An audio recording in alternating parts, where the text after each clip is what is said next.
Tes, tes, tes. Baik, selamat malam semua. Assalamualaikum warahmatullahi wabarakatuh. Waalaikumsalam warahmatullahi wabarakatuh, Pak. Waalaikumsalam warahmatullahi wabarakatuh. Baik, hari ini kita sesinya masuk ke minggu 11 ya. Mudah-mudahan saya nggak lupa, karena kita kan masih ada satu make up yang tanggal 25, yang nanti akan dilakukan pada tanggal 14, ya, itu minggu ke-12. Terus nanti tanggal 15-nya baru minggu ke-13. Ya. Jadi hari ini kita masuk minggu ke-11. Ya kan kita belum bahas material planning kan ya? Udah bahas belum?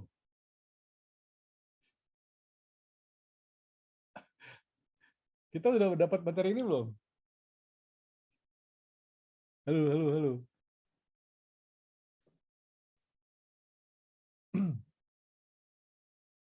Belum ya? Kayaknya belum, Pak. Udah? Minggu lalu udah, Pak. Minggu lalu udah ya? Berarti kita masuk sekarang minggu ke-12. Makanya saya agak bingung nih. Kita berarti masuk minggu ke-12, lanjutan dari material planning ya. Materinya minggu ke-12. Kita make up tanggal 2, yang tanggal 25 itu tanggal 14 kan ya? Benar nggak? Iya, Pak. Iya, Pak. Iya, Pak. Nah, tanggal 14 itu kan minggu ke... Oke, minggu ke-12 nanti ya. Berarti hari ini... kok jadi Hari ini minggu ke-11 soalnya 11 agak itu, kita agak apa? Oke, berarti di Dik tanggal 1 nggak dihitung ya? Karena minggu lalu tanggal 1 kalkulasikan kita planning yang lebih realistik, kita bisa sorry. menyusunnya Berarti seperti ini. makanya saya tadi agak Ini kaget misalkan lihat di dari kok masih independent revenue. minggu Ya, Pak, dari ke-10 sisi sekarang. hari ini minggu Oke, sebentar. Saya cek dulu. Saya kan kalau salah ini repot ya.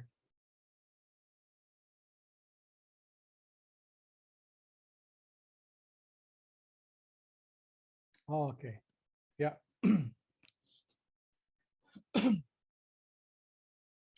Jadi kita lanjutkan materi minggu lalu, yaitu untuk proses ya. Jadi minggu lalu kita sudah bahas mengenai master data dari material planning.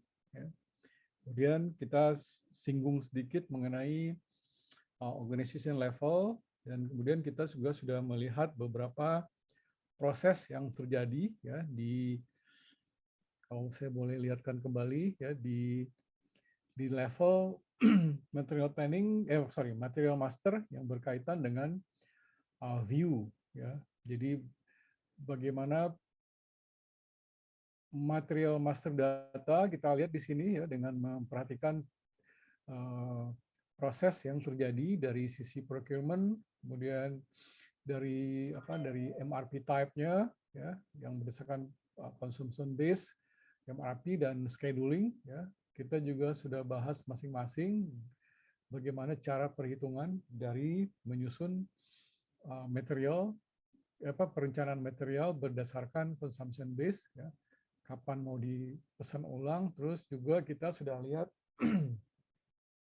bagaimana kita menghitung ya persediaan ataupun material planning berdasarkan dua aspek, yaitu independent demand atau dependent demand ya.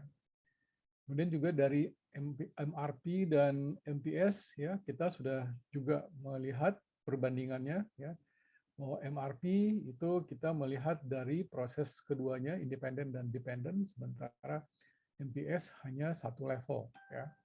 Jadi melihat dari kalkulasi yang dibutuhkan untuk menyelesaikan saja. Oke, kita juga sudah menghitung bagaimana menyusun lot minimal ya, lot size key ya. Apakah kita menyiapkan material planning berdasarkan kuantitas tertentu atau kita menyusun berdasarkan quantity yang dipakai ataupun digunakan sebagai produksi ya. Jadi basisnya adalah perencanaan produksi secara tepat. Jadi kalau ada perbedaan, maka nanti akan terjadi stok level yang meningkat atau stok level menurun. Ya. Baik, kita juga kemarin bahas mengenai scheduling. Ya. Jadi apa-apa yang dipakai untuk internal, in-house, ataupun yang untuk eksternal. Ya. Kemudian batasan waktu, planning time fence. Ya.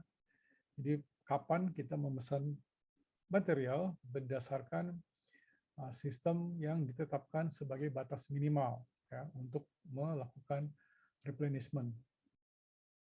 Terus kita juga sudah lihat bagaimana metode bill of material, yaitu menetapkan single material yang mempunyai banyak BOM atau sebaliknya ya, material yang digunakan dengan memperhatikan multiple material. Ya. Jadi kriteria-kriteria yang pakai itu adalah dengan menyiapkan availability check ya. Jadi jumlah material yang dipesan itu nanti berdasarkan available to promise, artinya metode untuk memperhatikan nilai ya, atau jumlah dari material berdasarkan supply and demand. Ya. Terus kita juga mencoba melihat bagaimana material data itu dilihat dari make to stock ataupun make to order. Ya, jadi jumlah materialnya apakah berdasarkan massive production, jadi itu make to stock, atau berdasarkan demand, ya make to order. Ya. Atau sebaliknya untuk kasus yang lebih sederhana kita assemble to order. Ya, jadi di dalam kasus sepeda GBI kita menggunakan pendekatan assemble to order. Baik, ya, jadi consumption mode-nya ada yang dilihat ke belakang ya berdasarkan perhitungan awal, kemudian juga melihat perencanaan backward dan forward ya atau berdasarkan consumption saat ini ya. Jadi melihat dari sisi perencanaan dan kemudian juga kebutuhan di depan. Oke, kita juga sudah bahas mengenai product group ya. Jadi pengelompokan material berdasarkan jenis produk ya. Kita kemarin lihat contohnya yang kompleks itu adalah di Apple ya. Nah, sehingga nanti kita bisa menyusun proses material secara master data ya. Jadi master data di sini kalau kita perhatikan adalah melihat bagaimana trigger untuk perencanaan material yang berbasiskan pada SOP. Ya, kemudian bagaimana SOP juga dilihat nanti dari disaggregation ataupun aggregation, ya, pengelompokan secara bertahap, ya, atau memang dari awal sudah ada perbedaan. Ya. Oke, ini adalah bagaimana kita melihat material planning proses berdasarkan SOP. Ya. Maka hari ini kita akan lanjutkan langkah-langkah dari data ini menjadi yang tadi dikelompokkan. Ya. Apakah kita akan melihatnya secara kelompok atau disaggregation ataupun disintegration. Ya. Oke, ini kita udah lihat minggu lalu ya bagaimana kita memperhatikan SOP ya, menyusun SOP berdasarkan perencanaan ya dari multiple version. Jadi berapapun banyak berapapun banyak produk yang akan dibuat ya, itu nanti didasari pada perencanaan atau forecasting. Ya. Jadi production plan di sini ya disusun berdasarkan penyesuaian dengan sales atau SOP. Ya. Jadi nggak terlalu banyak stok level yang harus disiapkan. Ya. Jadi makin baik itu adalah makin minimal stok level. Ya. Kalau kita menyiapkan terlalu banyak stok level, maka proses material planning-nya dianggap tidak baik, tidak efisien. Ya. Apa sebabnya? Karena diatur berdasarkan ruang di inventory management dan di warehouse management. Ya. Nah, jadi finishing goods-nya itu harus segera dikirim, ya, sehingga tidak ada idle di dalam ruangan penyimpanan. Ya. Jadi seperti minggu lalu ini adalah bagaimana memprediksi ya kebutuhan bulanan dari rencana produksi dan kemudian target yang diinginkan ada dalam material dalam gudang itu berapa ya. kalau kita lihat di sini kan maksimum ya target stok itu adalah 200 ya. Tetapi diharapkan ya ini makin kecil makin baik.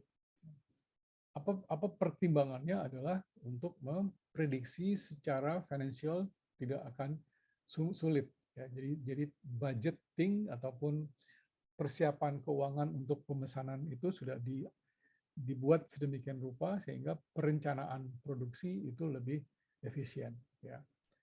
Jadi kalau kita kembali menganalogikannya dengan uang ya tidak sia-sia pembelanjaan ya apabila kita menyimpan terlalu lama raw materialnya ya.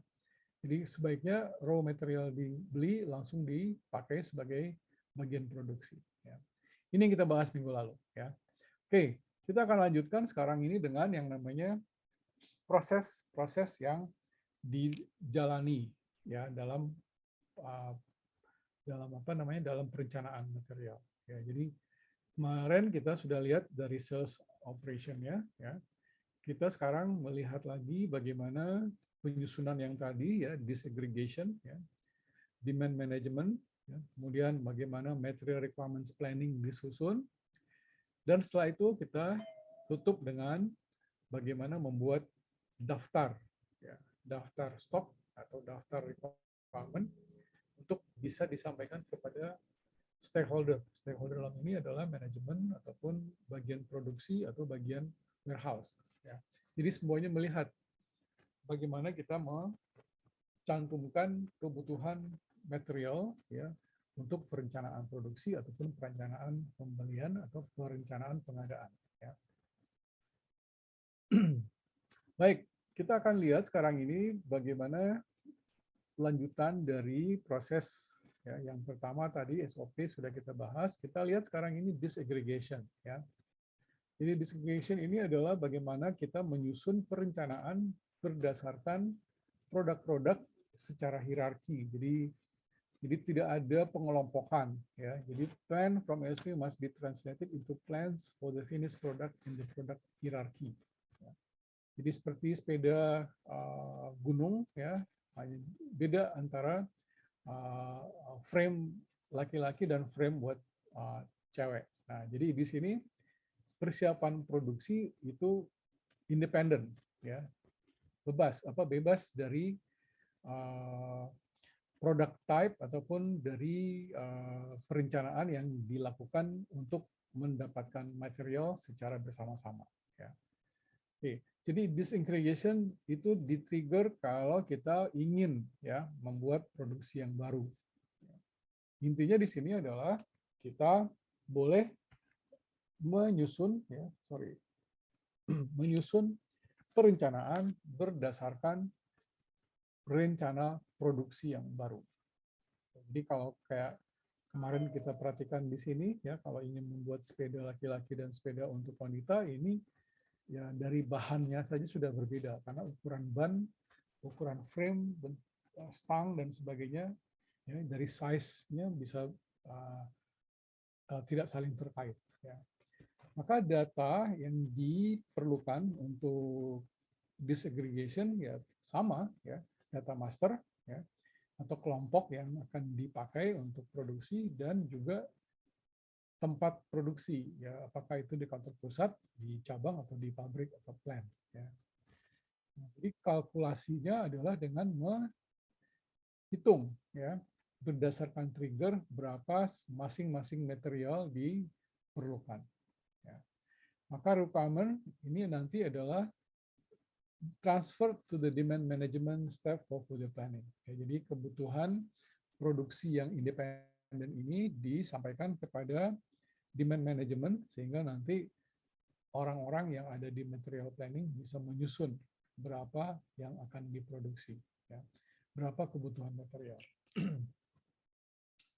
Oke. Ya, jadi ini adalah salah satu cara yang paling mudah ya untuk melakukan penyusunan material berdasarkan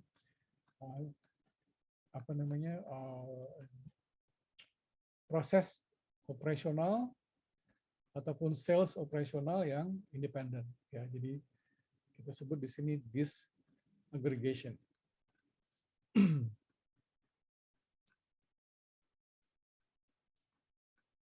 Jadi produk grupnya terpisah ya antara yang proses sales yang di trigger oleh proses SOP ya, atau kita di sini melihat dari proses yang terurai ya, jadi dari awal sudah berbeda. Oke, kita lihat ya bagaimana langkah-langkah untuk melakukan disaggregation ini. Ya, jadi triggernya ya itu adalah perencanaan production yang baru ya. Kemudian data yang akan dipakai sebagai input itu adalah data master, data organisasi, ya. Kemudian perencanaan produksi atau SOP, ya. Termasuk nanti informasi lain yang di-input oleh user. Ya. Nah, tugasnya apa? Ya, tasknya yaitu disaggregate operations plan. Ya. Jadi ini kebalikan dari SOP ya. Jadi kita merencanakan masing-masing material ya. Nanti material yang sudah direncanakan itu dikirimkan kepada demand management. Sehingga demand management lah yang mengatur berapa produksi yang bisa dilakukan ya. Yaitu muncullah kita PIR ya, Plan Independent Requirement ya. Jadi permintaan independen yang diharapkan atau yang direncanakan. Nah, jadi di sini sekali lagi ya data di sini adalah termasuk master data yaitu data group ya, kemudian production plan ya, user input ya, yang dari gambar sebelumnya kita bisa nanti kita bisa lihat apa-apa aja yang masuk dalam sistem ya. Kemudian faktor-faktor apa yang kita pertimbangkan. Dalam hal ini nanti user melihat bagaimana kita menyusun perencanaannya itu mengikuti disaggregated ya, terpisah ya. Kemudian juga dari tasknya utamanya di sini adalah melihat ya level kebutuhan ya dari tahap atas ya, yang jadi kalau misalkan kayak sepeda tadi ya, kita lihat sepeda laki-laki, kita lihat sepeda perempuan ya, maka kebutuhan apa saja yang ada di situ ya. Jadi level ke bawahnya sehingga nanti kita mendapatkan raw material yang berbeda-beda ya. Ya, jadi kalau kita lihat di sini ya yang namanya plan independent requirement ya, master data ya. Kemudian langkah berikutnya kita menyiapkan operation plan ya berdasarkan stock level yang diinginkan ya. Terus nanti parameter apa yang diperlukan. Ini tadi berdasarkan demand management ya. Jadi sekali lagi permintaan ini adalah berdasarkan demand management ya. Jadi level produksi berapa yang diharapkan. Baru kita bisa mendapatkan PIR ya, berapa material yang independen yang diperlukan untuk produksi. Nah, karena dia disaggregate, jadi artinya terpisah, maka jumlahnya nanti akan banyak ya. Jadi hasilnya nanti itu kuantitasnya juga harus dihitung dengan hati-hati. Ya. Jadi kalau kita lihat gambarannya nanti dari tugasnya ya, itu adalah menerjemahkan permintaan ya dari produk group menjadi material yang ada, ya, material yang dibutuhkan, kemudian disaggregation dilengkapi dengan melihat semua kebutuhan untuk masing-masing produksi secara independen. Ya. Ini hierarkinya dari yang paling kecil, baut, ban, ya, roda, stang, semuanya, ya, saddle, ya, berbeda-beda. Ya.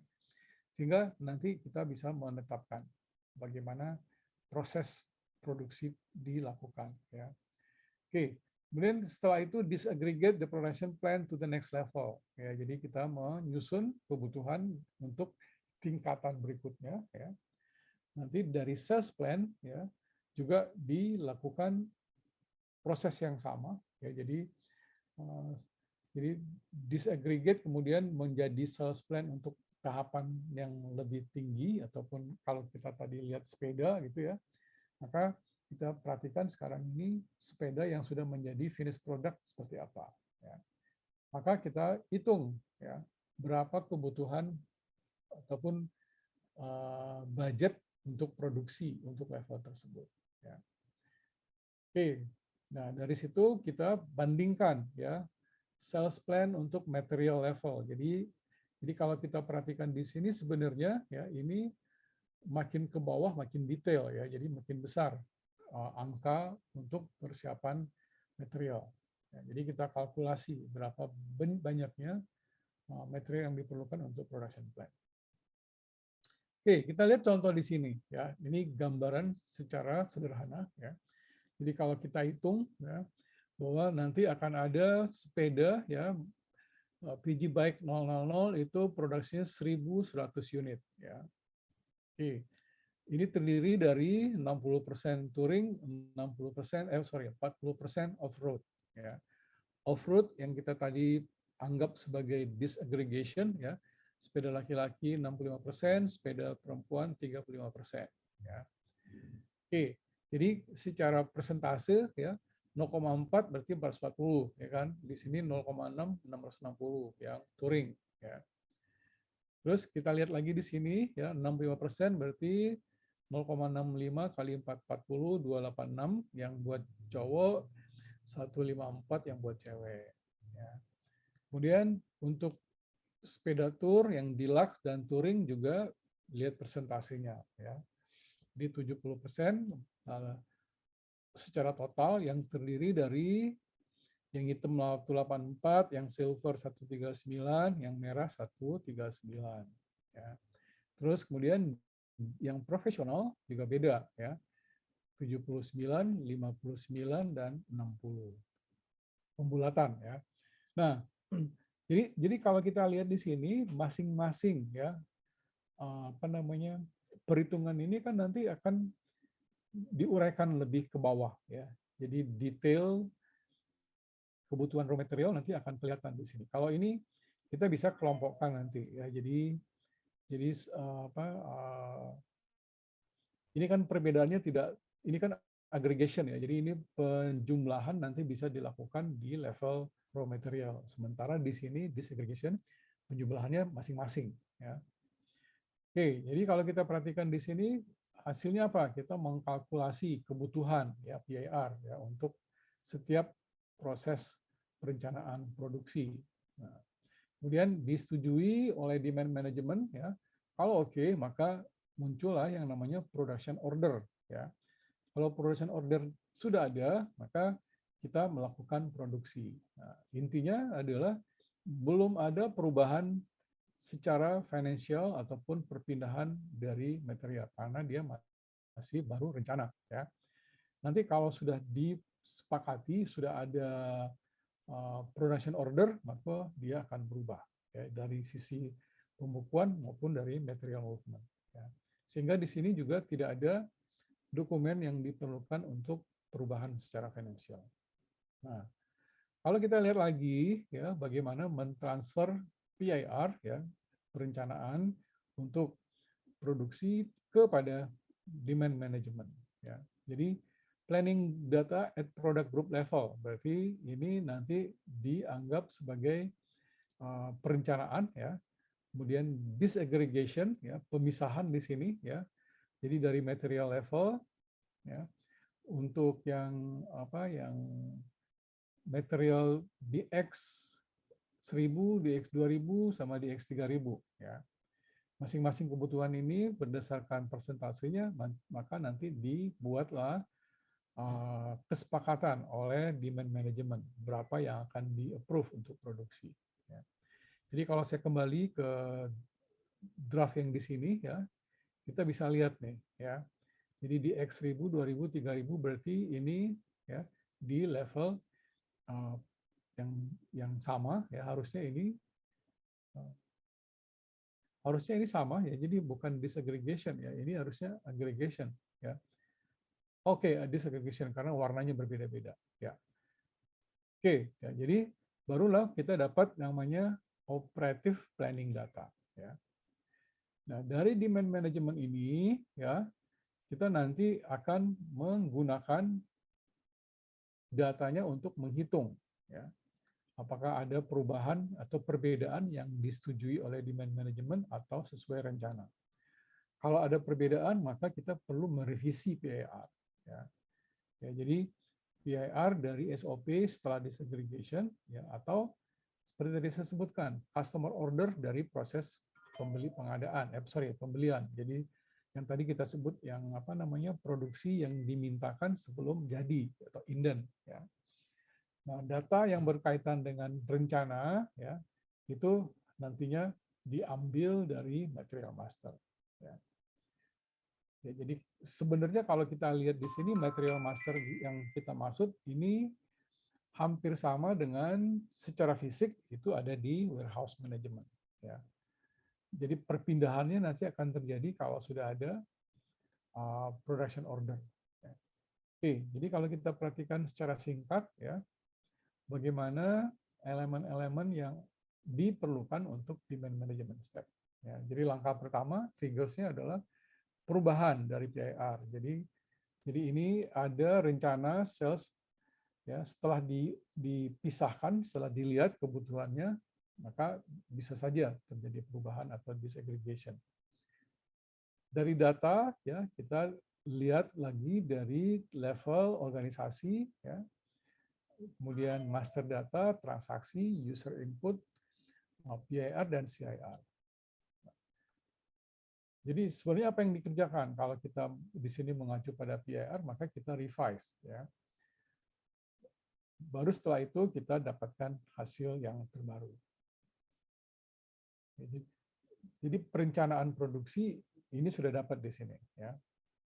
Oke, ya, dari PIR yang sudah direvisi nanti akan terjadi perubahan, ya, data dari material master, dari jumlah, jenis, dan sebagainya. Ya. Kemudian dari transaction-nya juga akan terjadi perubahan, ya. Jadi elemen-elemen yang akan diinput, ya, termasuk nanti secara lokasi, ya, apakah dia di lokasi tertentu, di pabrik atau di pusat, ya.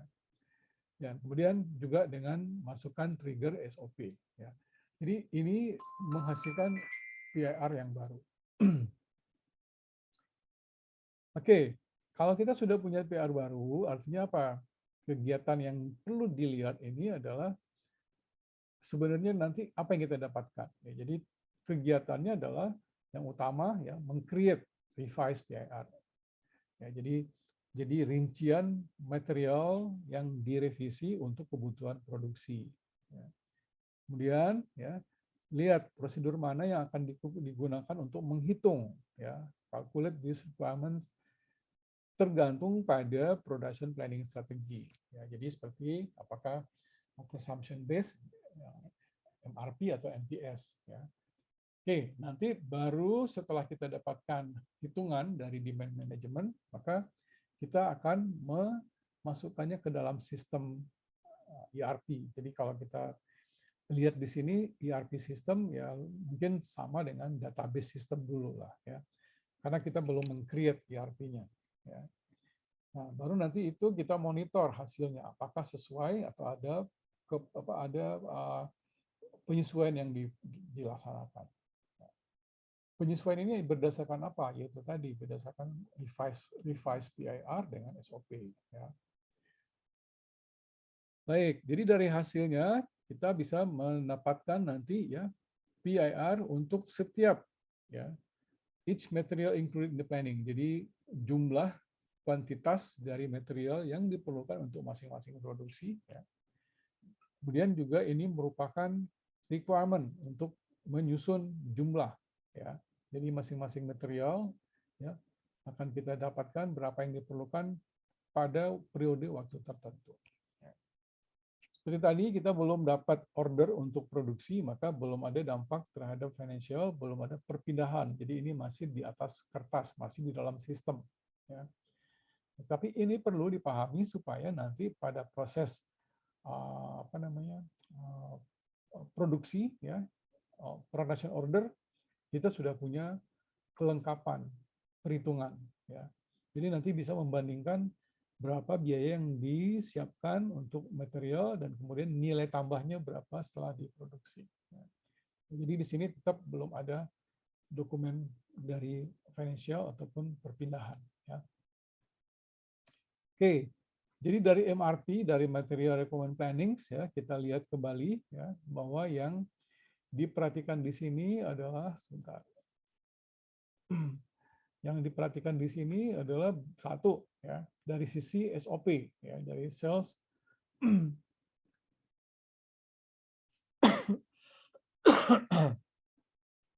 ya, jadi dari sales planning ya ini adalah bagaimana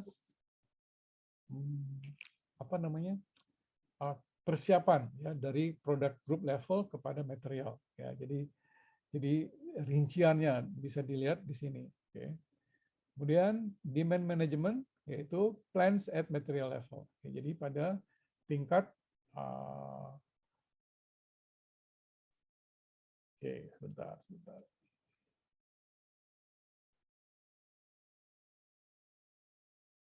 Jadi dari BOM, ntar dulu, ini kayaknya saya salah.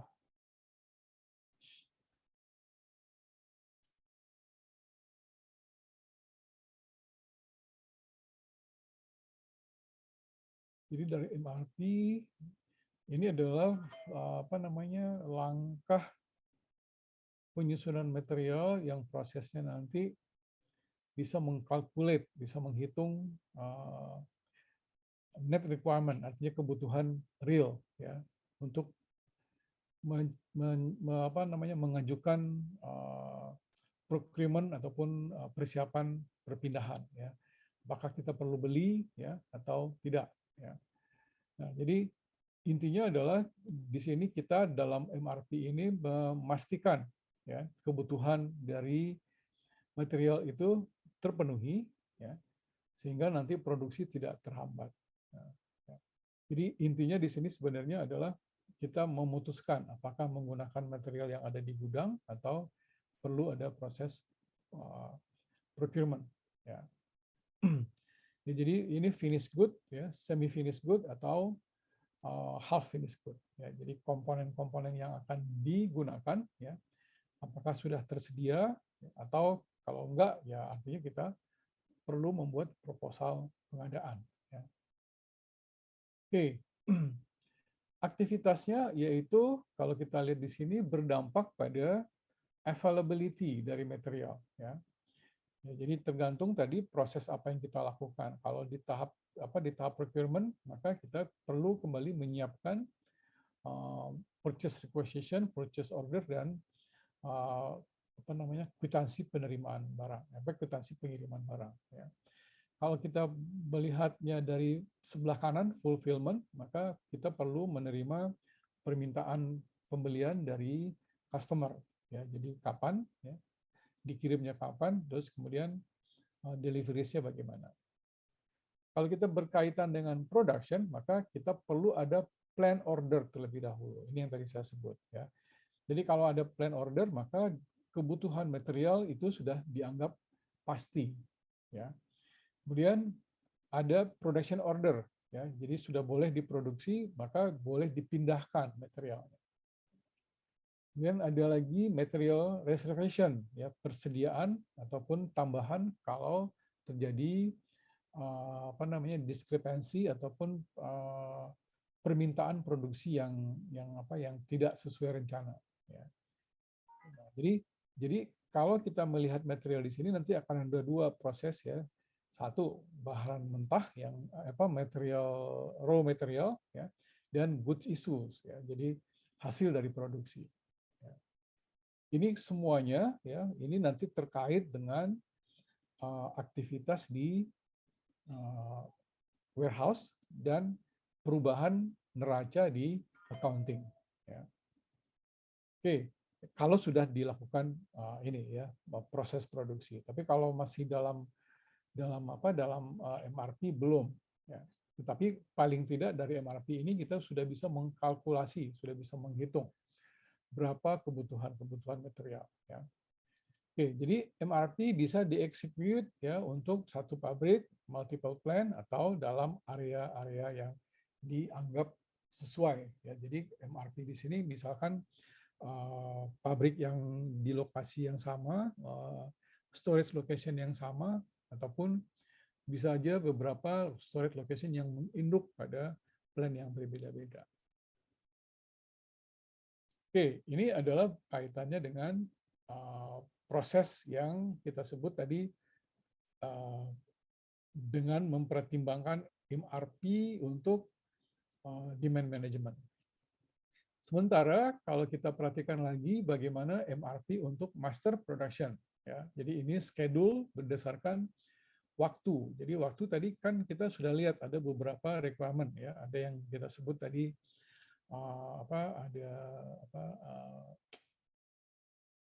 ada master schedule, ada berdasarkan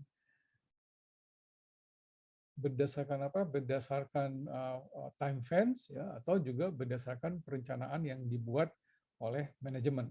Ya. Oke, jadi MPS di sini adalah sifatnya opsional, jadi bisa kita lakukan perhitungan berdasarkan production schedule, atau kita juga bisa mengacu kepada yang tadi MRP saja, jadi lebih lengkap, ya.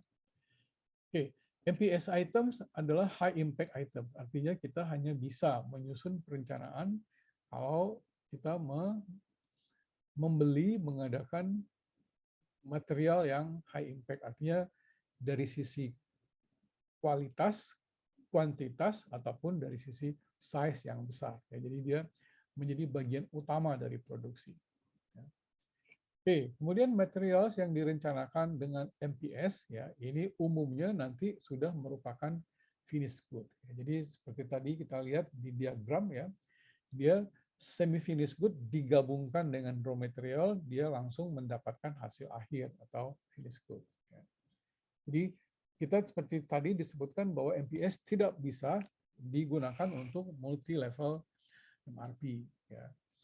Oke, kemudian materials ditandai sebagai master schedule items. Jadi material diberi kode, diberi tanda, ya, untuk dipakai pada periode waktu produksi tertentu. Nah, jadi ini nggak bisa ditukar, ya. Jadi dia sudah di tag, sudah di label, ya, bahwa ini nanti akan dipakai untuk apa, ya, untuk sepeda mana, kapan dipakai, dan seterusnya. Oke, kemudian kita setelah merencanakan, ya, kita dapatkan master schedule untuk masing-masing item, ya, maka kita nanti akan mendapatkan dependent requirements, ya. Jadi permintaan yang terkait pada bagaimana digunakan di dalam BOM, ya. Jadi the first level component in the BOM, ya. Jadi list dari material itu nanti disusun berdasarkan tingkatan di MPS system. Ya, jadi makin besar, makin penting dia di urutan pertama. Oke, setelah MPS maka kita nanti bisa menyiapkan semua material lainnya dalam BOM. Nah, artinya apa nih? Ya, jadi MPS seperti tadi adalah daftar kebutuhan material untuk yang penting-penting, ya. Kalau sudah lengkap semua, maka nanti boleh ditambahkan BOM untuk MRP. Jadi kalau gitu, artinya apa nih? Ya, dalam proses produksi, MPS walaupun dia tidak harus, ya, tidak wajib diikuti, tapi kalau kita memilih MPS, maka dia harus dijalankan terlebih dahulu. Ya. Karena dia merupakan satu proses produksi finished good. Ya. Proses produksi untuk barang yang bisa dijual langsung. Oke, ya, jadi kalau kita perhatikan kembali langkah-langkah yang perlu disiapkan dari sisi data flow, ya. Jadi sekali lagi ingat ini, ya, triggersnya adalah perubahan terhadap elemen-elemen MRP, ya. Jadi ada perubahan kuantitas, perubahan permintaan dari manajemen dan sebagainya, atau permintaan dari customer, ya. Maka nanti akan terjadi perubahan di dalam master data, ya, berdasarkan tadi item-item yang disepakati, ya. Kemudian apa yang dilakukan, ya, menghitung net requirements, jadi menghitung secara pasti berapa kebutuhan, ya. Kemudian memonitor exception kalau misalkan ada perubahan-perubahan yang terjadi di fase ini, ya. Jadi mungkin ada pertumbuhan ataupun ada pengurangan, ya. Dan setelah itu baru dimanfaatkan MPS ya. Jadi schedule-nya disesuaikan. Ya. Oke, maka nanti menghasilkan ya, kalau kita sudah lihat di sini kan tadi hasilnya atau outcome-nya ini kan finished product ya.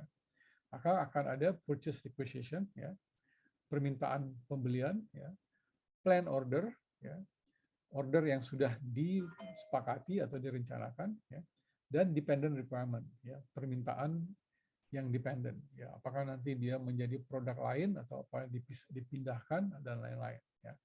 Intinya adalah dalam proses ataupun langkah-langkah menyusun MRP ini ya, tiga hal inilah yang menjadi keluarannya, menjadi outputnya ya.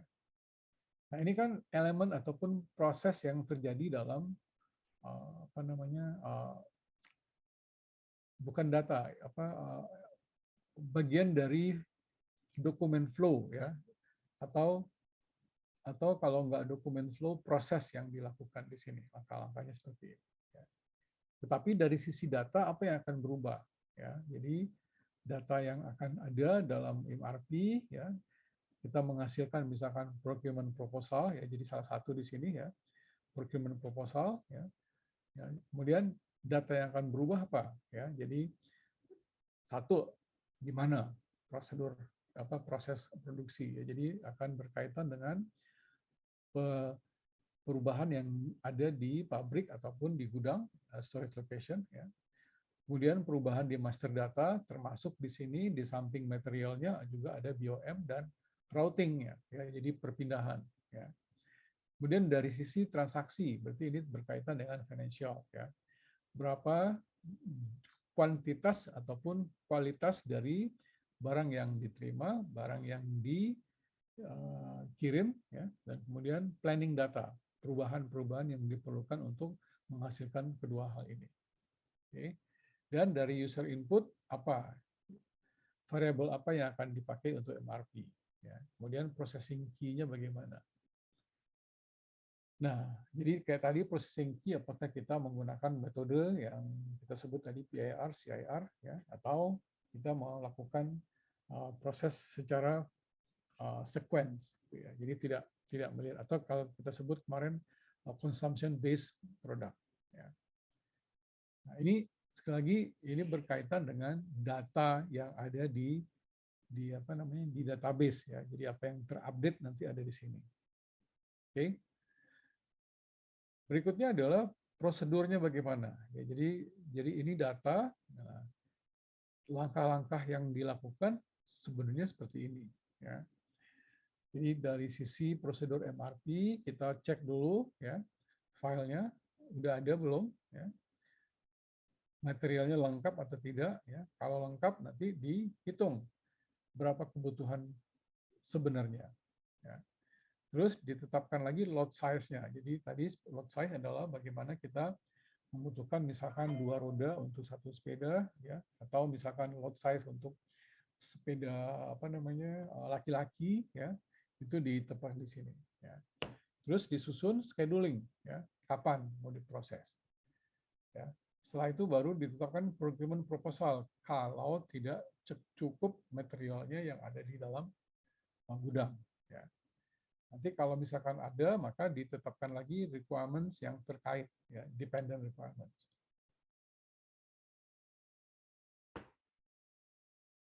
Oke, jadi ini prosedur MRP ya.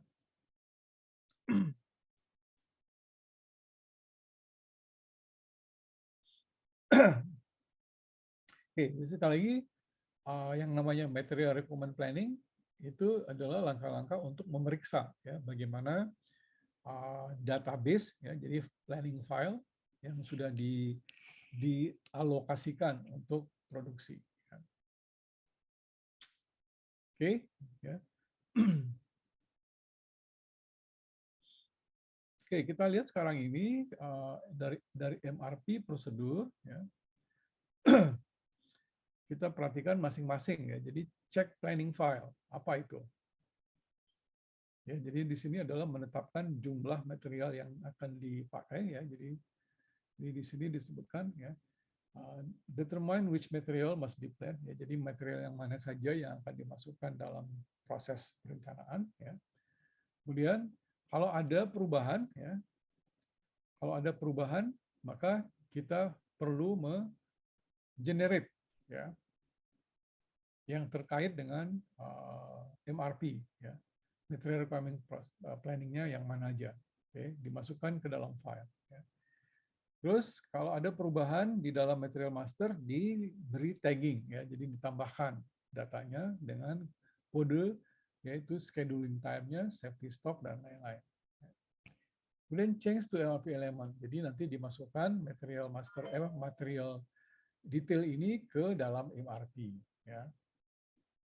Oke, ya, jadi yang pertama itu adalah finished goods, ya, direncanakan terlebih dahulu, dimasukkan dalam tabel MRP di paling atas, ya, sehingga nanti kita bisa mendapatkan nilai dari komponen-komponennya.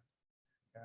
Setelah itu baru, ya, jadi dari ini kan BOM komponen terdiri dari semi finished good, ya. Nah, nanti ditambahkan dengan material yang dari luar atau raw material. Oke, kemudian bagaimana menghitung requirements, ya, calculate net requirements, ya. Jadi kita tetapkan berapa banyak yang perlu dibeli, ya, atau diadakan dari luar. Nah, net requirement calculation-nya itu, ya, diambil berdasarkan berapa elemen-elemen yang kita butuhkan untuk menutup kekurangan. Ya. Jadi sebenarnya ini simple, ya. Nah, tetapi karena kita berbicara data, maka kita harus memasukkannya secara hati-hati, ya. Harusnya runtut lah itu, ya. Maka dari rumusan nanti akan kita dapatkan, ya, MRP kalau kita menggunakan consumption based planning, ya, maka rumusannya adalah available stock, ya, itu didapatkan dari plan stock plus penerimaan. Ya, jadi available stock adalah perencanaan ditambahkan dengan yang kita terima. Ya. Oke, setelah itu kita lihat MRP type-nya yang mana, MRP atau MPS. Nah, kalau kita menggunakan MRP, ya, maka kita jumlahkan kembali available stock-nya berdasarkan selisih. Ya. Jadi plan stock, ya, dikurangi safety stock, yaitu yang harus ada, ya, berdasarkan time fence tadi, ya, ditambahkan dengan yang receipt yang diterima, dikurangi dengan yang sudah dipakai atau issues. Ya. Ya, jadi sebenarnya available stock ini sama aja rumusannya. Jadi yang direncanakan dikurangkan yang sudah dialokasikan, ya, ditambahkan dengan penerimaan baru, dikurangkan dengan yang sudah dipakai. Ya. Oke, kalau stoknya itu negatif, maka perlu ada perencanaan pembelian yang baru. Ya kan? Ini kan logis gitu, ya. Tetapi dari sistem kita harus memasukkan ini, komponen-komponen ini. Ya. Oke, jadi berikutnya kita menetapkan lot size. Jadi prosedur ini digunakan untuk menghitung, ya, berapa kuantitas yang diperlukan untuk dimasukkan dalam dokumen pengadaan. Ya. Ya. Oke, kemudian data yang diperlukan untuk menghitung lot size itu berdasarkan material master lot size key. Jadi komponen yang kita hitung kemarin sebagai komponen minimal, ya, atau komponen yang diharuskan ada. Oke, jadi ini adalah bagaimana menetapkan dari jumlah penetapan lot size. Ya. Berikutnya adalah dengan menentukan penjadwalan. Ya. Jadi kalau sudah dapat kita proposal untuk pengadaan, ya, kemudian sistem sudah bisa menghitung berapa banyak material yang akan dibeli, ya, dalam kumpulan ataupun dalam lot size ini, maka kita melakukan yang namanya scheduling, ya, penjadwalan baik pembelian ataupun pengiriman. Ya. Seperti kita tahu tadi bahwa untuk menetapkan, ya, apakah material itu dibeli, ya, berdasarkan schedule, ya, itu dengan dua pendekatan, ya, backward atau forward. Nah, backward artinya berdasarkan historical, ya, forward berdasarkan forecasting. Ya. Maka data yang diperlukan untuk schedule ini dimasukkan dalam material master. Ya. ERP system, ya, atau sistem enterprise, ya, itu biasanya menggunakan backward, jadi berdasarkan historical. Ya. Kalau misalkan tidak ada historical data, maka dipindahkan menggunakan pendekatan forward scheduling, jadi perencanaan. Nah, artinya apa ini? Secara sistem itu lebih akurat kalau kita mengambil jadwal berdasarkan proses produksi sebelumnya. Kalau nggak ada, baru kita memilih cara untuk forecasting atau perkiraan. Oke, ya. Backward scheduling itu kita punya controller, ya. Jadi artinya kita bisa mengadjust penjadwalan berdasarkan perubahan yang diinginkan. Ya, jadi kalau misalkan bulan lalu itu sepi karena COVID, maka kita bisa tambahkan sekarang. Ya. Atau misalkan permintaan mengalami kenaikan karena libur, misalkan, maka kita bisa menyesuaikan sekarang. Ya. Jadi dari historical bisa diupdate. Ya. Tapi dari forecasting, maka kita bisa merencanakan dengan prediksi yang tidak dijamin bisa dikontrol. Ya. Oke, jadi kalau kita lihat kembali ya backward scheduling ya, jadi di sini ya perencanaannya berdasarkan berdasarkan historical ya. Jadi kalau kita melihat di sini ya dari sisi waktu dan jumlah ya. Jadi ini yang biru itu plan order ya. Jadi perencanaan yang sudah dilakukan ya. Kemudian ini purchase requisition. Nah, jadi kalau kita perhatikan di sini berdasarkan jadwal ya ini melihat ke belakang ya.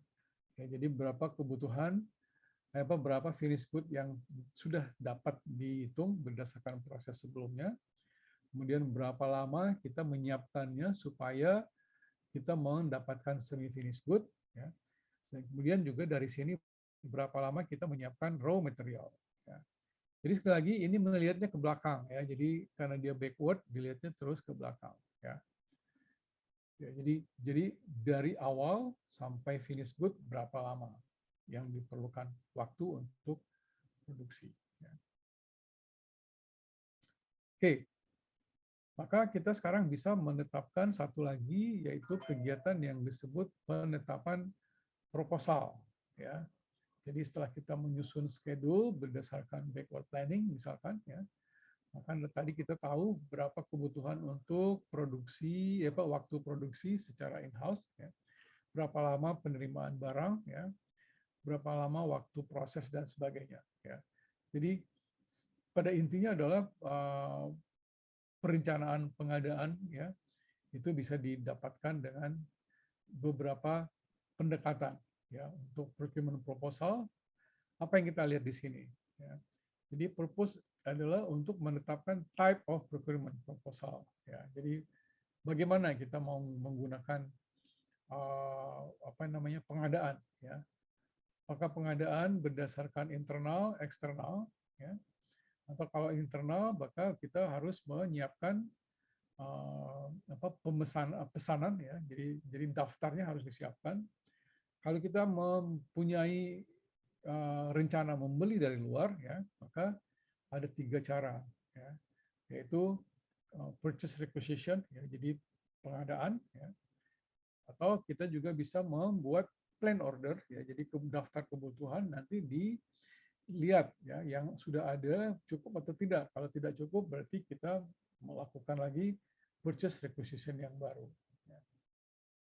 Atau kalau tidak, kita bisa melakukan schedule lines. Jadi proses produksinya berdasarkan waktu nanti dilakukan pengadaan secara bertahap ya, sesuai dengan schedule. Nah, mana yang efektif? Nah, ini tergantung dari proses pengadaannya ya. Jadi kalau kita perhatikan di sini ya, kita lihat proses yang ada di yang di arsir ya, yang tebal ini ya. Jadi purchase requisition, sorry. Ini adalah yang ini ya, jadi yang tengah sini ya. Jadi kita lihat sekali lagi ya, proses yang akan kita lakukan apa ya. Kalau misalkan dari plan order kita sudah punya material di internal, maka kita langsung bisa menyiapkan production order. Ya. Tetapi kalau belum ada, maka kita perlu mendapatkan material dari luar. Nah, dari luar ini, material requisition planning-nya adalah dengan melakukan beberapa cara. Nah, jadi kalau kita lihat di sini, salah satu contoh adalah ini melakukan pembelian. Ya. Jadi purchase requisition, ya. Ya, daftarnya apa yang dibeli nanti didapatkan purchase order, ya, persetujuan pengadaan. Ya. Kalau sudah, ya, maka kita bisa melakukan produksi sama seperti internal. Ya, jadi ini ada fase, perubahan fase, ya. Jadi dari plan order di-convert menjadi purchase order. Ya. Atau bisa juga berdasarkan schedule. Ya. Jadi jadwal yang diinginkan kapan. Nah, nanti diatur, ya, purchase requisition dan purchase order-nya bertahap berdasarkan waktu. Nah, pendekatan-pendekatan seperti inilah yang nantinya akan membedakan bagaimana kerangka sistem yang kita bangun itu akan menghasilkan production order yang berbeda-beda. Ya. Jadi sama seperti kalau kita buat analogi, ya, membangun sepeda 1 per hari, ya, atau membangun sepeda 50 per minggu pada hari-hari tertentu saja. Ya, itu kan berbeda, ya. Walaupun nanti hasil akhirnya akan sama, tetapi proses produksinya itu akan berbeda. Menghitung budget, menyiapkan material juga berbeda. Ya. Oke, ya, jadi sekali lagi kita lihat sekarang ini, ya, untuk memperhatikan persyaratan ataupun kaitan antara satu proses in-house dan eksternal. Ya. Ya, jadi untuk kebutuhan in-house procurement, kita bisa membuat satu requirement yang tergantung pada komponen yang ada, sehingga akhirnya apa? Kita menyiapkan bill of material sesuai dengan stok. Ya. Ya, jadi kita menetapkan di sini material yang akan dipakai untuk produksi secara internal. Ya. Oke. Bisa dengan single level seperti tadi, ya, jadi proses ditetapkan berdasarkan kebutuhan langsung, ya, atau initial state, ya, atau multi level, ya, didasari perhitungan untuk semua material yang ada dari level bawah sampai level atas. Atau yang ketiga yang kita sebut tadi assembly to stock, ya. Ya, jadi kita menghitung BOM, kemudian kita buat kebutuhan-kebutuhan berdasarkan komponen-komponen yang ada. Ya. Jadi BOM untuk assembly, ya, atau material assembly to stock, ya, itu berbeda dengan kebutuhan ataupun perhitungan untuk multi level yang MRP. Ya. Nah, dengan sendirinya nanti proses lanjutannya juga berbeda. Ya. Jadi kalau kita lihat dari gambaran di sini, ya, BOM explosion, ya, kita lihat di sini satu single level, ya, jadi langsung, ya, satu proses selesai, ya. Jadi dapat dari perencanaan langsung finish good, ya, produksi selesai. Atau kita lihat di sini multi level planning, ya, jadi perencanaan dari tahap raw material, ya, yang didasari pada permintaan yang sudah ditetapkan dari plan order. Ya. Jadi dependent requirement berdasarkan apa? Ya, jadi kalau misalkan di sini raw material, maka kita beli. Ya. Kalau semi finished good, maka kita memanfaatkan yang sudah ada di dalam. Ya. Kalau masih ada tambahan lain, maka ditambahkan lagi dengan yang semi finished good lainnya. Ya. Nah, jadi artinya apa? Dengan melihat pengelompokan material berdasarkan kebutuhan ini, kita nanti akan melihat juga bagaimana perubahannya terhadap master data. Ya. Oke, mudah-mudahan bisa menangkap bagaimana proses perencanaan material secara detail ini. Ya. Oke, jadi kalau kita kembali melihat contoh dari sepeda, ya, apa yang kita susun di sini? Ya, jadi dari BOM untuk off-road bikes, ya, jadi untuk sepeda gunung. Ya. Kita perhatikan di sini ya bahwa off-road bike atau sepeda gunung itu terdiri dari apa saja, ya. Ya, jadi kita lihat dulu nih ya off-road bike yang level 1000 di sini. Ya. Jadi aluminium wheels. Jadi ini roda ya, roda aluminium yang di assembly yang nanti di apa namanya di assembly dengan menggabungkan komponen-komponen di bawahnya ya. Jadi ban tire ya, kemudian tube ya, ban dalam ya, kemudian aluminium wheel ya. Jadi kerangka dari bannya sendiri ya. Nanti ini digabungkan maka kita dapatkanlah satu roda lengkap ya. Kemudian ada frame, ya, frame off-road, ya, 1000 dan 2000, warna hitam dan warna merah, ya, warna silver, ya. Oke, kemudian masing-masing komponen ini bisa diperlukan lagi material yang lain yang sudah ada, ya. Jadi seperti di sini, ya, gear, ya, jadi gear yang ada di pedal, gitu ya. Kemudian off-road seat kit, ya, tempat duduk, ya. Handlebar, stang, ya, kemudian pedal assembly, ya, jadi pengayuh, ya, ada rantai, ya, kemudian brake kit, ya, ini adalah rem yang yang ada di tangan ya untuk pegangan, kemudian dokumen dan packaging. Nah, jadi ini proses penyiapan material untuk satu off-road bike. Ya. Nah, jadi kalau kita kembali melihat MRP, ya, jadi Material Requirement Planning untuk 1000 ataupun 100 produk, nah, maka kita mengkalkulasinya dengan menambahkan ini. Ya. Jadi berapa banyak yang diperlukan. Oke. Jadi komponen-komponen inilah yang tadi kita sebut sebagai material yang digabungkan untuk mendapatkan satu sepeda. Jadi BOM, Bill of Material untuk membangun satu sepeda. Ya. Oke. Ya.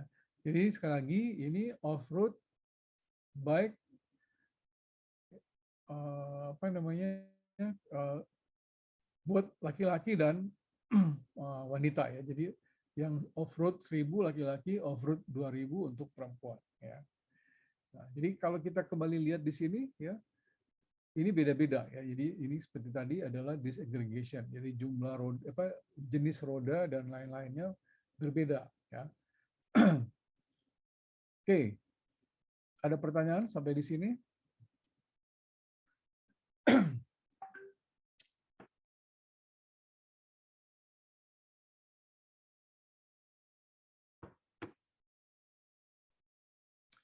Baiklah, kalau nggak ada, berarti setelah kita menentukan dependent requirement, ya, oke, bentar. Dari Mary, apakah kalau perusahaan sudah menggunakan MPR, dia harus gunakan MPS juga? Tidak, ya.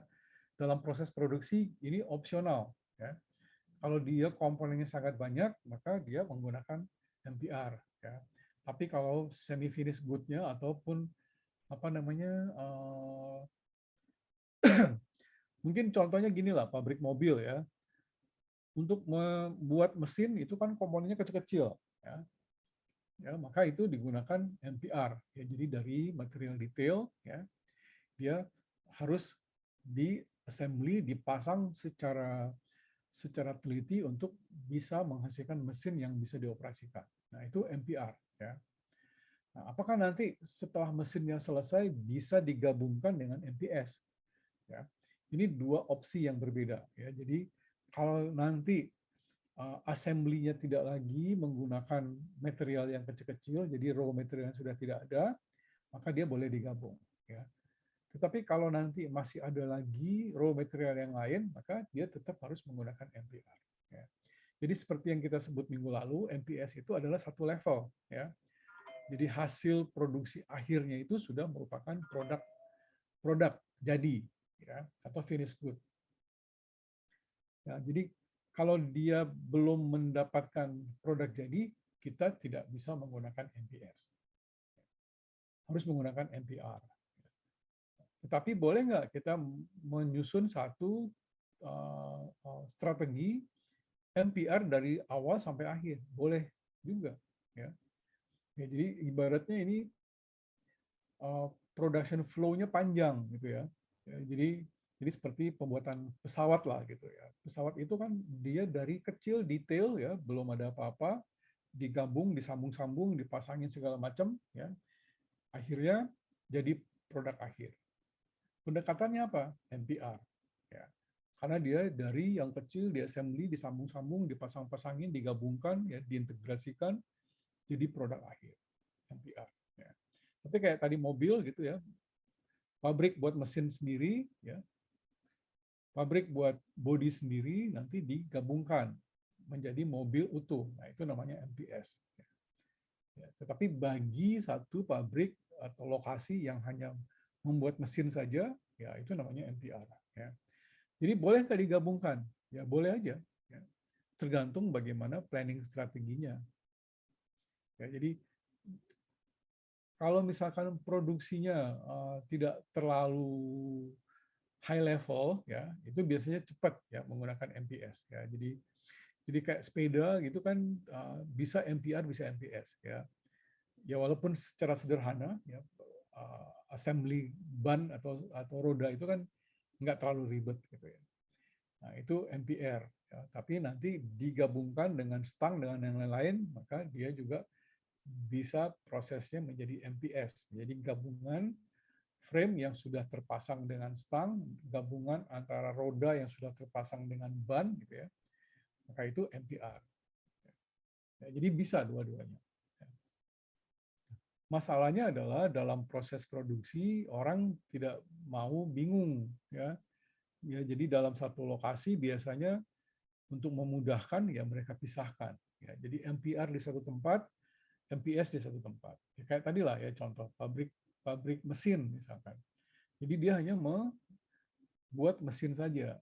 Ya, nanti kalau sudah selesai sebagai semi finished good dia dibawa ke tempat lain. Nah di tempat lain nanti dia bisa MPS. Ya. Oke, kira-kira gitu, Mary. Baik, terima kasih ya Pak. Oke, ada pertanyaan lain? Baik, kalau nggak ada, kita lihat sekarang ini yang namanya control parameters. Ya. Apa itu? Ini adalah bagaimana kita menyusun ya, MRP, Material Requirement Planning, dan kemudian membandingkannya ya dengan pendekatan-pendekatan tertentu. Ya. Ya, jadi kalau kita lihat di sini, kita menyusun beberapa strategi ya untuk melakukan perhitungan ataupun melihat menyusun beberapa proses yang akan dipakai. Ya. Oke, yang pertama kita sini mengenal planning in planning horizon, ya, NETPL. Ya. Kemudian ada NETCH, Net Change to Total Horizon. Ada lagi NEUPL, Regenerative Planning. Ya. Ya, jadi ada net changing, ya, perubahan secara tetap, ya, atau regenerative planning, perubahan berdasarkan iterasi, ya, jadi pengulangan, ya. Dan kemudian ada planning in planning horizon, jadi semua material ya dibuat ya dalam proses utama, kemudian dimasukkan dalam kelompok perencanaan, ya. Nanti kapan dia mau dipakai. Jadi least time consuming. Ya. Nah, least time consuming artinya apa? Kebutuhan untuk terakhir. Ya. Jadi dikelompokkan dulu untuk bisa menyimpan. Ya. Jadi kalau kita lihat di sini NETPL, Net Change Planning in Planning Horizon. Nah, ya, jadi ini perencanaan ya yang dibuat dalam perencanaan jangka panjang, ya, makanya disebut planning horizon. Untuk material-material yang akan dipakai sebagai bahan produksi dan kemudian dialokasikan kapan dia akan diproses. Ya. Jadi planning horizon ini sebenarnya bahasa kita adalah long term planning. Ya. Jadi cukup lama penyimpanannya. Nah, artinya apa di sini? Ada kemungkinan konfigurasi ataupun jumlahnya ya itu untuk kebutuhan jangka waktu yang cukup panjang. Ya, jadi kita menetapkan misalkan untuk 100 hari. Nah, ya. Jadi planning horizon ini biasanya bisa dihitung ya. Jadi stok untuk 100 hari ya. Kira-kira lead time. Jadi pemesanan yang harus dilakukan lagi kapan? Ya. Untuk material-material yang penting. Ya. Oke. Ya. Kemudian yang kedua tadi adalah net change total horizon. Ya. Kalau net change planning ini ibaratnya kita merencanakan material yang hanya akan dipakai secepat mungkin. Ya. Makanya disebut net change total horizon. Jadi planning for all materials, ya, di mana MRP relevant change-nya have been made. Artinya sudah ada alokasi produksi yang ditetapkan. Ya. Jadi sama seperti tadi, kalau yang NETPL ini adalah made to stock, ya. Kalau NETC ini adalah make to order, jadi sesuai dengan proses produksi yang ditetapkan. Ya. Kalau belum, ya udah kita nggak akan lakukan pengadaan dulu, gitu ya. Ya jadi benar-benar sesuai dengan MRP yang di align dengan proses produksi. Nah, jadi tidak ada penumpukan material. Ya. Di sisi lain, NEPL atau Regenerative Planning, ya, ini planning of all MRP relevant items. Ya. Jadi kita melakukan pemesanan ulang, ya, memesan secara repetitif, ya, material-material yang akan dipakai secara most time consuming, artinya yang akan banyak dipakai. Gitu ya. Jadi seperti pabrik sepeda tadi, ya, ban dan roda adalah most time consuming. Karena apa? Dia prosesnya bertahap, ya. Jadi pasang dulu jari-jari, kemudian aluminium wheels-nya di setel, ya, dipasang roda, kemudian sumbunya dipasang lagi dan seterusnya. Sehingga ini perlu waktu panjang. Nah, ya, jadi ini yang disebut sebagai NEPL. Nanti kalau sudah jadi satu perangkat ban dan roda, baru kita tinggal assembly, tinggal pasang ke dalam frame. Nah, jadi sebenarnya kalau dari sisi production time kayak sepeda gitu, ya untuk memasang ban ini digunakan pendekatan NEPL. Ya.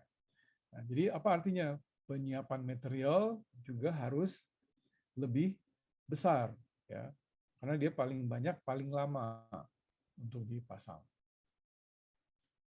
Oke. Kemudian kita lihat lagi parameter lainnya, yaitu MRP controls parameter yang berkaitan dengan output. Ya, kalau tadi mengenai proses processing utamanya, ya. Kemudian kalau kita lihat sekarang yang berkaitan dengan outputnya apa, ya. Dari prosedur yang kita lihat nanti parameternya apa aja sih, ya. Jadi untuk menetapkan output, ya kita perhatikan satu, bagaimana prosedur untuk membuat purchase requisition, ya. Jadi permintaan pengadaan bagaimana, apa parameter yang dilihat, ya, apa parameter yang dipertimbangkan untuk pengadaan material. Ya.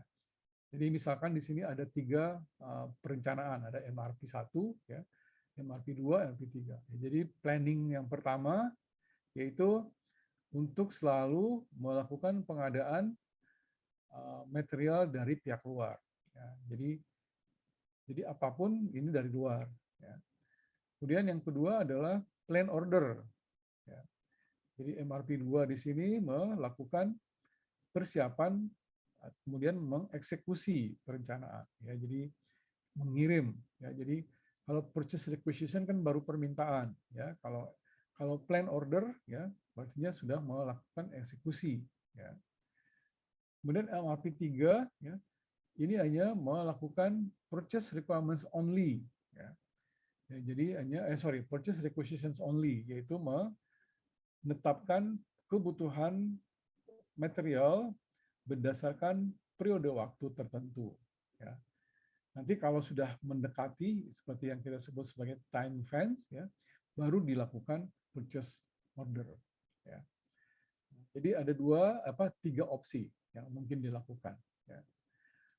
Kenapa ini bisa berbeda-beda? Seperti kita tahu bahwa proses produksi juga melakukan scheduling, melakukan kegiatan berdasarkan daftar ataupun berdasarkan waktu yang sudah ditentukan atau berdasarkan pada stock availability. Ya, jadi kalau dia cuma mau stoknya di gudang 100, ya dia nggak bisa memesan terlalu banyak. Ya, jadi ada jeda waktu. Nah, jeda waktu itu dengan MRP3. Ya. Oke, ya, kemudian schedule bagaimana? Ya, ada tiga opsi juga. Ya, kita bisa membuat schedule yang not to create schedule lines. Jadi ini berarti berbasiskan pada konsumsi, berbasiskan pada produksi. Ya. Jadi tidak ada jadwal. Ya, atau bisa juga kita membuat schedule untuk tahap awal produksi, ya, opening period. Ya. Atau yang ketiga adalah membuat jadwal berdasarkan kapan kita akan melakukan kegiatan. Jadi kalau misalkan rentang waktunya 1 bulan, maka kita mengalokasikan pengadaannya itu berdasarkan schedule yang 1 bulan itu, baik di tahap awal maupun di tahap akhir. Ya. Jadi boleh. Ya. Oke. Ya. Kita lihat sekarang ini dari output ini kita dapatkan ya list dari MRP. Ya. Kemudian kita mendapatkan planning mode, ya kapan ya proposal akan dikerjakan, ya nanti bisa dilakukan tambahan informasi mengenai perubahan-perubahan tertentu, ya. Dan terakhir adalah tadi ya penjadwalan kapan kita akan mengeksekusi, berapa jumlah yang tepat untuk dibeli, kemudian kemana dikirim, ya termasuk routing dan delivery. Ya. Oke, kita lihat sekarang ini satu aspek tertentu dari MRP parameters, yaitu hasil dari prosesnya apa. Ya, jadi nanti kita akan melihat outcomes-nya.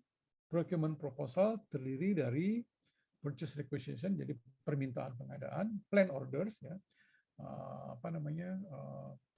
pemesanan, ya. Kemudian trigger itu bisa didapatkan dari procurement ataupun dari proses produksi. Ya. Jadi sekali lagi, perencanaan pengadaan itu bisa dari dua hal ini atau gabungan dari keduanya. Ya. Seperti tadi, karena ini masih belum dieksekusi, masih dalam plan order, ya, jadi belum ada delivery, maka tidak ada implikasi terhadap financial dan movement dari material. Nanti kalau sudah masuk ke gudang, maka dia sudah berarti dibeli, ya. Jadi procurement-nya sudah dilaksanakan. Maka akan ada dampak terhadap financial, material movement, dan juga nanti dari nilai buku, ya. Jadi produk yang dibeli sudah masuk ke dalam, mungkin nilainya berbeda kalau dia sudah berubah bentuk. Ya. Oke, terakhir yaitu laporan atau reporting. Nah, ingat sekali lagi di dalam sistem ini yang penting sebenarnya, ya, bagaimana bentuk laporan ini bisa dilihat oleh manajemen ataupun oleh stakeholder yang lain. Ya. Jadi kita bisa mendapatkan angka atau data material planning ini berdasarkan informasi yang disajikan. Ya. Kalau tadi kan apa yang dibutuhkan untuk membuat informasinya clear, ya. Jadi mulai dari tadi data, ya, kemudian dokumen apa saja, kemudian informasi yang akan berubah apa saja, dan pendekatan-pendekatannya. Ya. Nah, jadi ini kan ujungnya, ibaratnya ini dari sisi manajemen dia akan lihat reporting ini, ya. Jadi untuk material planning, ya itu ada beberapa yang bisa dibuatkan, ya, baik daftar ataupun proses yang terjadi, ya. Oke, ya. Jadi reporting option untuk material planning are not as extensive, jadi tidak terlalu banyak kaitannya dengan bidang lain, ya, karena dia bukan proses yang panjang, ya. Jadi material planning kan pengadaan, ya, disimpan, ya, kemudian dikasih nama stoknya, ya. Kalau nanti dia sudah dieksekusi, baru ada kaitan dengan financial, ya.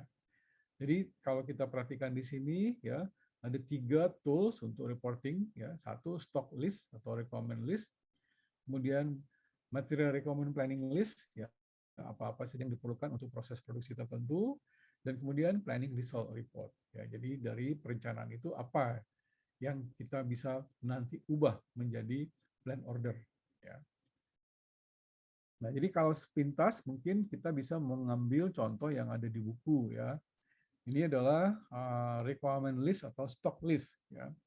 Ya, jadi kita tidak perlu lihat header yang di sini, ya, dan lain-lain. Ini dari sistem, tapi kita lihat yang dari database-nya saja, ya. Jadi dari database ini, ya, ada material, kodenya, kemudian plan-nya di mana, ya.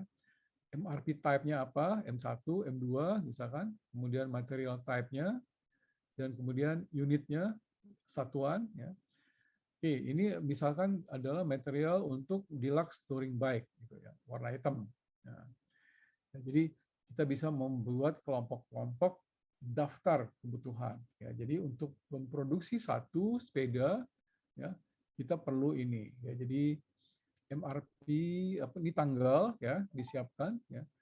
Terus nanti kira-kira statusnya apa, ya? Apakah ini internal requirements, plan order, atau sudah dibeli misalkan, atau misalkan ini custom order, ya. Kemudian elemen datanya apa, ya. Jadi ini kode data, ya. Jadi di sini apa namanya, rem, frame, roda, dan sebagainya sebenarnya ini. Tapi di sini dikasih kode nomor, ya. Oke, kemudian rescheduling kalau ada perubahan dari PIR menjadi CIR, ya, ada dimasukkan di sini. Oke.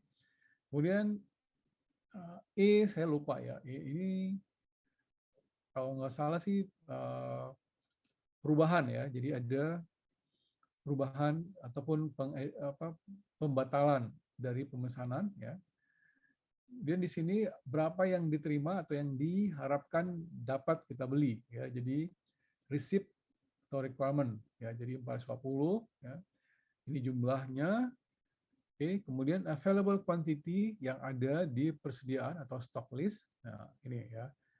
Jadi jumlah yang ada.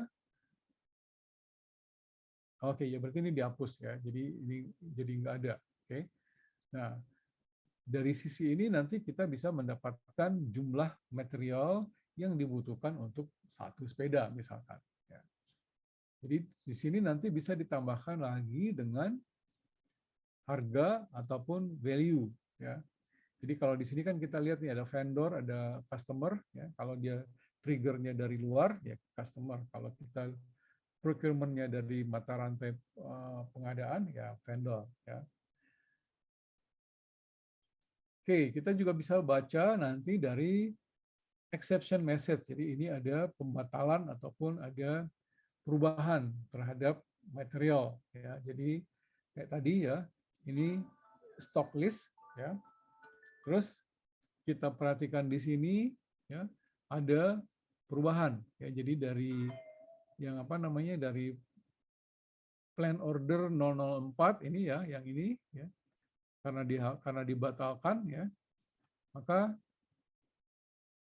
kita bisa lihat di sini order finish kapan, ya, order start kapan, kemudian plan opening, ya. Oke, kemudian exception-nya apa? Finish date in the past, start date in the past. Oke, berarti ini sudah selesai berarti, ya. Ya, jadi ini stoknya sudah dianggap tidak lagi perlu dihitung, ya. Karena sudah selesai, sudah dipakai, ya. Ini adalah exception message atau kalau bahasa database ini adalah data yang sudah diubah, ya. Oke, ini salah satu contoh yang bisa kita pakai sebagai acuan untuk meng-create proses atau sistem informasi. Oke, kemudian kita juga bisa lihat di sini material availability in the stock atau requirement list, ya. Jadi apa tadi yang kita gunakan, ya, untuk satu proses produksi, ya. Maka kalau misalkan ini tadi ada perubahan, ya, dicantumkan di sini, ya. Exception message atau error message-nya apa, ya. Jadi di sini coverage not provided by Mas apa nih, saya juga nggak tahu nih ya. Tapi intinya adalah memberikan penjelasan ya untuk masing-masing material. Ya. Oke, kemudian juga kita bisa menampilkan secara apa namanya, gabungan ya atau jumlah ya. Jadi stok statistik ya. Jadi stok available for planning ya berapa ya. Jadi unrestricted use stok ya. Jadi stok yang bisa dipakai untuk kapan saja berapa ya. Kemudian stok yang bisa dipakai karena sudah diperiksa atau belum diperiksa ya, to quality inspection ya, yang dikembalikan ya, ins transfer yang sedang dikirim ya, dari lokasi satu ke lokasi lain ya. Kemudian unrestricted consignment, jadi ini packing yang bisa dibuka kapan saja ya. Nah, ini congestion inspection, jadi ini kelompok yang diperiksa dan lain-lain ya. Jadi kalau kita perhatikan di sini ya, secara statistik ini adalah jumlah ataupun availability dari material ya. Dan bisa kita gambarkan statusnya di sini ya. Oke, kemudian juga kalau kita perhatikan ya bagaimana perbandingan ya, list comparison dari stok dan requirement. Jadi kita bandingkan menggunakan pendekatan tadi ya, peer 1, peer 2 gitu ya. Kemudian requirement planning 1, requirement planning 2 dan seterusnya ya. Nah, nanti dari sini akan terlihat berapa availability available ya yang ada di dalam inventory system ataupun secara fisik yang ada di warehouse. Kemudian ini juga bisa nanti dialihkan ya dalam jumlah minggu dan bulan. Ya. Oke, ini juga nanti bisa dipakai untuk data di plant yang lain, di pabrik yang lain. Ya. Yang sudah diproses berapa, jadi 1 ya, atau yang belum diproses berapa. Nah ini kan sebenarnya database sederhana yang bisa kita susun berdasarkan data tadi ya. Jadi step untuk menyusun data. Oke, ini juga planning report ya. Jadi dari perencanaan ya kita bisa melihat berdasarkan waktu ya. Jadi bulan 9, bulan 10, bulan 11, bulan 12 ya. Yang material diterima jumlahnya segini ya. Yang direncanakan plan ya itu 540 ya. Plan order yang dieksekusi jumlahnya sama ya. Sepeda laki-laki warna merah, warna hitam, warna silver ya. Berapa jumlahnya yang diproduksi. Oke. Kemudian product in-house ya. Juga ini dilihat dari semi finish atau stok yang ada di dalam ya. Jadi ada di sini 113 ya. Kemudian yang dikirim ya, yang sudah dijual ya. Ya berdasarkan permintaan eksternal ya. Ini segini ya. Jadi nanti bisa dilihat di dalam laporan ini stok terakhir berapa ya. Jadi kalau kita lihat di sini ya pada status bulan 12 ini semuanya sudah habis ya. Ini sudah habis ya. Ini juga sudah habis. Jadi stok yang tersisa itu adalah 0. Kan ini yang diinginkan oleh enterprise ya. Jadi mereka tidak perlu mengeluarkan biaya ekstra untuk menyimpan material, baik itu raw material ataupun finished good. Ya. Jadi proses produksi itu disesuaikan dengan kapasitas dan dengan jadwal. Nah, dengan menggunakan yang tadi itu, yaitu proses yang dipakai atau pendekatan yang dipakai untuk material planning. Ya. Apakah berdasarkan tingkat procurement, tingkat produksi atau tingkat pesanan dari customer.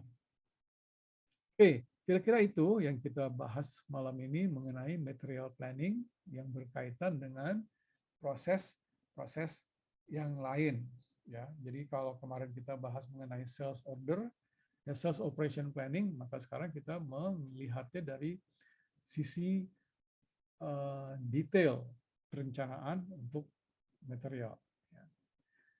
Jadi secara singkat kita bisa melihat bahwa material planning adalah one of the most complex process. Ya, jadi memang banyak pertimbangan yang perlu dipikirkan untuk material planning. Ya. Oke, tujuan utamanya itu adalah menyeimbangkan ya balance supply dan demand of material. Ya. Jadi supaya efisien, efektif, ya, tidak terlalu banyak menggunakan tempat penyimpanan, tidak terlalu banyak biaya yang diperlukan untuk memesan barang yang berlebihan. Ya. Oke, jadi ada tiga cara tadi ya. Satu adalah SOP ya, sales sales saya itu udah pikun juga kali ya. Sales operation planning ya. Kemudian kedua dengan demand management ya. Jadi ini pengaturan dari level atas ya atau secara detail ya. Jadi material requirement planning yang didasari pada kebutuhan secara cepat ya dengan mengikuti 3 opsi tadi ya. Nah, jadi ini adalah langkah-langkah yang bisa dipakai sebagai acuan untuk penetapan material planning ya. Apakah kita mau mengikuti kebutuhan dari eksternal, maksudnya disesuaikan dengan kebutuhan pembeli ya. Jadi indennya berapa lama, berapa banyak baru disiapkan material ya. Atau dari demand management. Demand management berarti kan tadi dari MRP diputuskan oleh direksi misalkan atau diputuskan oleh orang-orang tertentu baru ditetapkan berapa material planning yang akan diadakan. Atau dari perhitungan. Nah, jadi material requirement planning ini adalah berdasarkan pendekatan-pendekatan yang tadi ya. Jadi internalnya berapa, eksternalnya berapa, proses produksi berapa lama, waktu pemesanan ulang berapa lama dan seterusnya ya. Oke, jadi ini adalah inti dari material planning. Nah, sekali lagi, nanti kita melihat integrasi antara material planning ya dengan inventory management, dengan warehouse management, dan kemudian kaitannya kalau sudah dieksekusi dengan financial management. Ya. Nah, jadi kita bisa membayangkan dalam proses produksi yang sederhana seperti pabrik sepeda tadi ya, bagaimana perubahan-perubahan yang akan terjadi. Ya. Kira-kira itu, silahkan kalau ada yang mau bertanya.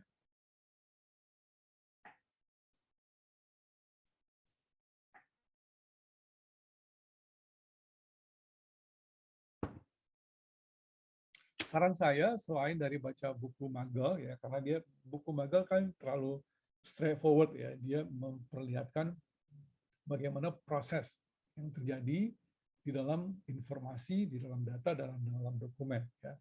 Kalau kalian ingin memahami secara proses bisnis yang lebih naratif gitu ya, lebih mudah dipahami, itu baca buku yang satu lagi yang saya kirim ya, yang karangan siapa?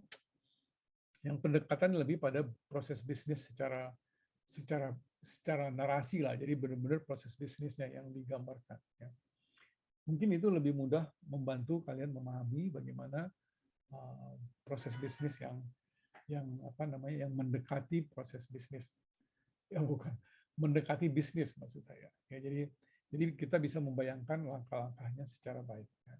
Kalau ini kan kita mengambil view-nya berdasarkan sistem, ya, karena di sini diharapkan kita nanti bisa mengembangkan sistem ya, untuk bisnis proses. Ya, jadi makanya information and business process selalu dikaitkan dengan kemampuan kita menyusun informasi berdasarkan data, dokumen, dan workflow. Ya. Nah, jadi workflow-nya di sini lebih mudah dipahami. Ya.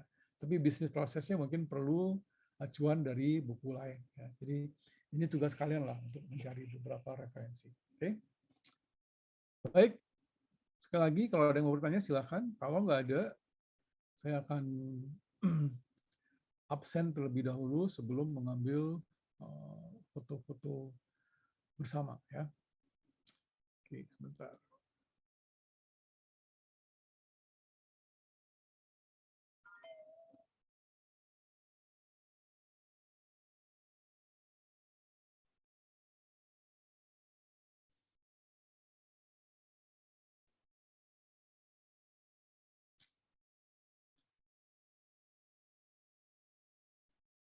saya udah diprotes oleh BAA ya, kenapa kelas pare cepat-cepat ya, ya mau gimana gitu, materinya sudah cukup ya, tidak ada diskusi yang panjang karena kita semuanya pasif ya.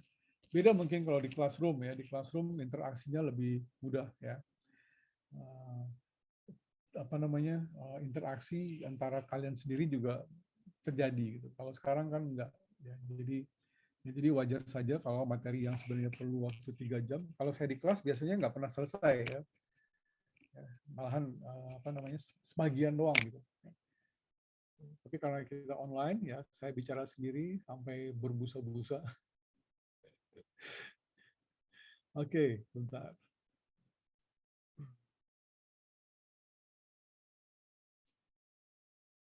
Mudah-mudahan semester depan kita sudah ketemu di kelas ya.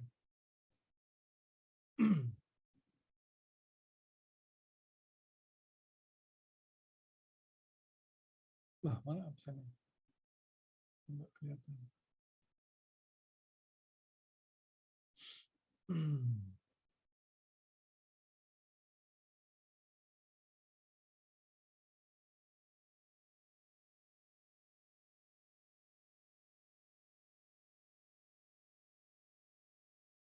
Lah, nggak ada. Share.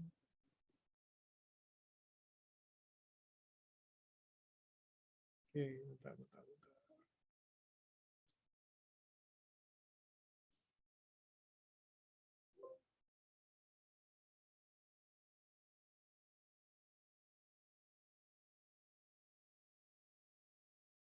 Wah, lemot banget.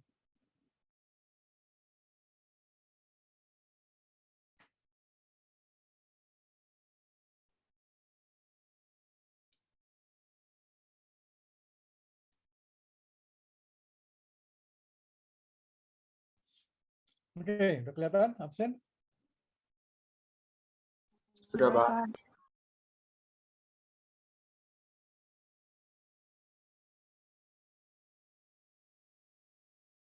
Baik. Jadi kehadiran hampir semua ada ya. Adam, Alvina, Amanta, Arik, Berliana, Diah Kusuma, Era, Ergi, Fadila, Faras, Vela, Ferel, Galuh, Pamungkas ada, Hajar, Hamzah, Ivan, Ifatul, Ada, Diana, Pak. Ismail, Maruti Sekar, Mary, Muhammad Bagus, Muhammad Saiful, Oke, Panji, Bambang, Raka, Raja Jingga, Reza Miftah, Rizky Arkan, dan Septi. Oke, jadi semua hadir ya.